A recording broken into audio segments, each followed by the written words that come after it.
اور मैं अपने उधर के बारे में बताऊंगा कि मैं बिहार का रहने वाला हूँ। हमारे उधर कम से कम जो गरीब है उसके ऊपर 6 लाख 7 लाख मेहर बनता है, तो क्या वो वाजिब है, सुन्नत है कि नहीं है? नाजायज है ना। जनाब वाला मोहम्मद असगर अली साहब आए हुए हैं जो कि बिहार किसी इलाके से ताल्लुक़ रखते हैं। महर के हवाले से इन्होंने कुछ मुझसे सवाल किया है। 5 लाख महर रख दो, 10 लाख रख दो, उसकी हैसियत 10,000 की नहीं है, 10 लाख 5 लाख महर रख रहे हैं जो कभी दे नहीं पाता।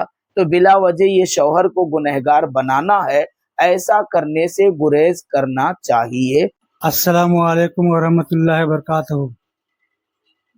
कैसे है दोस्तों, उम्मीद है कि आप लोग अच्छे होंगे, खैरियत से होंगे। अल्लाह ताला हमेशा आप लोगों को खुश रखे। मैं अली असगर, आज हम आए हैं औलिया मस्जिद इमाम साहब के पास।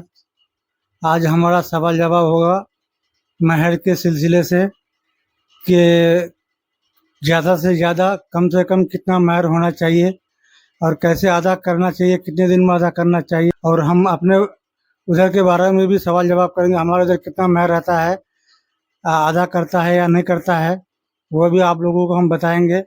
और यहाँ भिवंडी का जो बम्बई में है, यहाँ के भी बारे में जितना महर बांधता है और कितना महर होता है, वो सब के बारे में जानकारी लेंगे हजरत से। क्या नाम है आपका? अली असगर। जनाब अली असगर साहब आए हुए हैं जो हमसे महर के हवाले से कुछ सवाल किए हैं जिनका एक एक करके मैं जवाब देता हूँ। वो भी हो जाएगा। ठीक है, तो ऐसा बोल देता हूँ। क्या क्या सवाल है आपका उसमें? सवाल वही है कि यहाँ पे आप महर कितनी होनी चाहिए, एक ना, और कितने दिन में अदा करना, कैसे अदा करना चाहिए। महर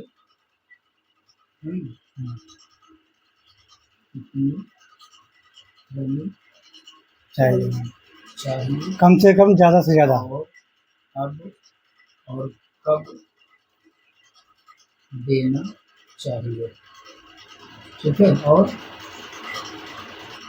और मैं अपने उधर के बारे में बताऊंगा कि मैं बिहार का रहने वाला हूँ।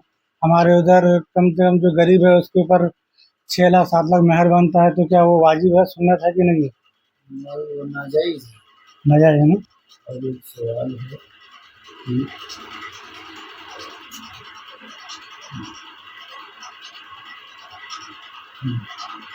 हैसियत से ज़्यादा महर कैसा है। अस्सलामु अलैकुम वरहमतुल्लाहि वबरकातुहू। आज हमारी सुन्नी औलिया जामा मस्जिद गैबी नगर भिवंडी में जनाब वाला मोहम्मद असगर अली साहब आए हुए हैं जो कि बिहार किसी इलाके से ताल्लुक़ रखते हैं। महर के हवाले से इन्होंने कुछ मुझसे सवाल किया है जिसे बिल्कुल मुख्तसर मैं जवाब देता हूँ, और अगर किसी को इसमें कुछ तफसील तलब हो तो कमेंट करेंगे, सवाल करेंगे, दोबारा उसका जवाब दे दिया जाएगा। इनका पहला सवाल ये है कि महर की रकम कितनी होनी चाहिए, शरीयत में उसके सिलसिले में क्या हुक्म है। तो याद रखें, अल्लाह के रसूल सल्लल्लाहु ताला अलैहि वसल्लम ने फरमाया 10 दिरहम से कम कोई महर नहीं है, यानी कम से कम मिकदार महर की 10 दिरहम होनी चाहिए, जिसकी मिकदार आज के वज़न में तकरीबन 2 तोला 7.5 माशा चांदी होती है। तो कम से कम महर ये है।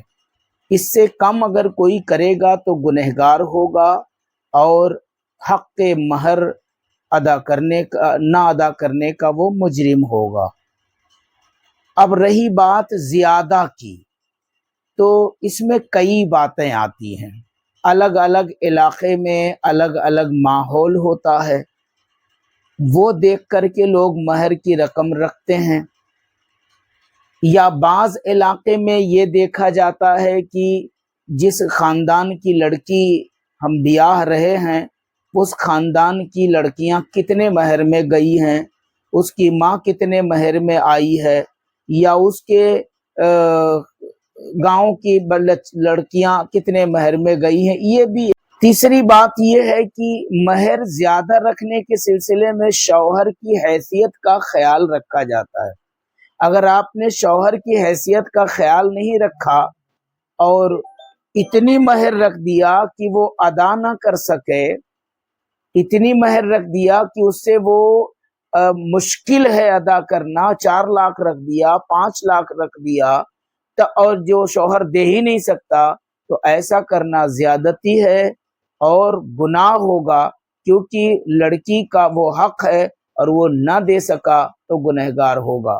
لہٰذا مہر کی رقم جو رکھی جائے گی، زیادہ رکھنے کی صورت میں شوہر کی حیثیت کا خیال رکھا جائے گا، کیونکہ جب مہر رکھ دی جاتی ہے تب پھر شوہر پر اس رقم کا ادا کرنا واجب ہو جاتا ہے وقت مقررہ پر۔ تو یہ ہے ان کے تینوں سوال کا مختصر جواب۔ تیسرا جواب اس میں یہ آ گیا کہ کچھ علاقوں میں، خاص کر یو پی میں، بہار میں اور کچھ علاقوں میں دیکھا جاتا ہے کہ ایک مطلب رسم ہے، 5 لاکھ مہر رکھ دو، 10 لاکھ رکھ دو، اس کی حیثیت 10,000 کی نہیں ہے، 10 لاکھ 5 لاکھ مہر رکھ رہے ہیں، جو کبھی دے نہیں پاتا، تو بلا وجہ یہ شوہر کو گنہگار بنانا ہے۔ ایسا کرنے سے گریز کرنا چاہیے۔ واللہ تعالی عالم۔ السلام علیکم ورحمۃ اللہ وبرکاتہ۔